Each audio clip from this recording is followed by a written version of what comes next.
السلام علیکم دوستو، امید ہے آپ خیریت سے ہوں گے۔ اللہ تعالیٰ آپ سب کو سلامت رکھے، خوشیاں عطا فرمائے۔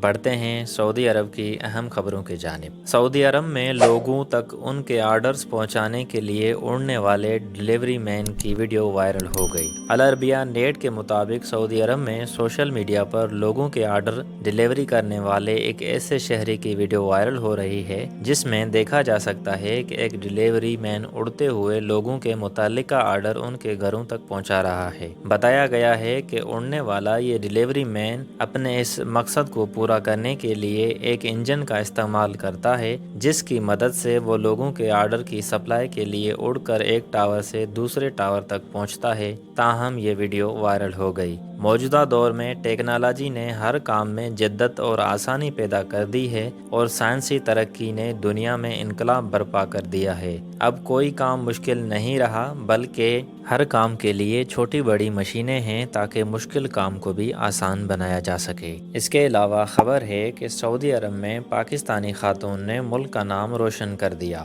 ریاض میں ہونے والے انٹرنیشنل شیف مقابلے میں پاکستان کی ماہر خاتون شیف حنا شعیب نے تیسری پوزیشن حاصل کر لی۔ سعودی عرب میں انٹرنیشنل شیف کمپٹیشن کا انعقاد کیا گیا جس میں دنیا بھر سے کھانا بنانے والے ماہر شیفوں نے شرکت کی۔ دارالحکومت ریاض میں بین الاقوامی یہ مقابلہ ہوا۔ بتایا گیا ہے کہ 3 روزہ لائیو کوکنگ مقابلوں میں پاکستان سے ماہر شیف حنا شعیب نے شرکت کی جہاں انہوں نے دیسی پاکستانی کھانے پیش کیے جس پر انہیں تیسری پوزیشن کا حقدار قرار دیا گیا۔ پاکستانی خاتون شیف کو گولڈ میڈل اور سرٹیفکیٹ سے بھی نوازا گیا۔ اس کے علاوہ خبر ہے کہ عالمی ادارہ صحت کی رپورٹ کے مطابق حالیہ برسوں کے دوران سعودی عرب میں ذیابیطس کے مریضوں کی تعداد میں اضافہ ہوا ہے۔ اوقاز اخبار کے مطابق تنظیم کے سربراہ ڈاکٹر سامر الشمری نے کہا ہے کہ اس کی ایک بڑی وجہ یہ ہے کہ خراب خوراک جبکہ جسمانی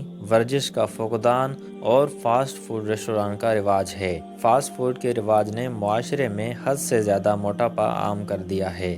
سعودی عرب میں ذیابیطس کے مریضوں کی تعداد 37 لاکھ کے لگ بھگ ہے۔ ذیابیطس ایسا بھیانک مرض ہے جو دنیا بھر میں پھیل رہا ہے۔ عالمی ادارہ صحت کی رپورٹ میں بتایا گیا کہ پوری دنیا میں موٹاپے کے باعث ذیابیطس میں مبتلا ہونے والوں کی تعداد سب سے زیادہ ہے۔ مملکت میں 70% مرد، 75% خواتین موٹاپے کے مرض میں مبتلا ہیں۔ اس کے علاوہ خبر ہے کہ سعودی عرب کا 92 قومی دن ملکی تاریخ کا ایک اہم وقت میں تبدیلی اور ترقی کے شاندار سفر کے ساتھ منایا جا رہا ہے۔ سبق ویب سائٹ کے مطابق یوم الوطنی کے جشن میں مرد و خواتین سمیت بچے بوڑھے سب شریک ہوئے۔ ریاض، جدہ، دمام، مکہ مکرمہ، مدینہ منورہ سمیت سعودی عرب کے ہر شہر کے پبلک مکانات میں خوشی منائی گئی جہاں شرکاء نے سعودی پرچم لہرا رکھے تھے۔ تمام بڑے شہروں میں زبردست آتش بازی کی گئی جبکہ فنکاروں نے قومی نغمے بھی گائے۔ آپ کے قیمتی وقت کا بے حد شکریہ۔ مزید خبروں اور اپڈیٹ کے لیے ہمارے ساتھ رہیے گا۔ چینل کو سبسکرائب نہیں کیا تو ابھی سے سبسکرائب کر دیں اور ویڈیو کو لائک کر دیں۔ آپ سے ملاقات ہوتی ہے انشاءاللہ نیکسٹ ویڈیو میں۔ تب تک کے لیے اللہ حافظ۔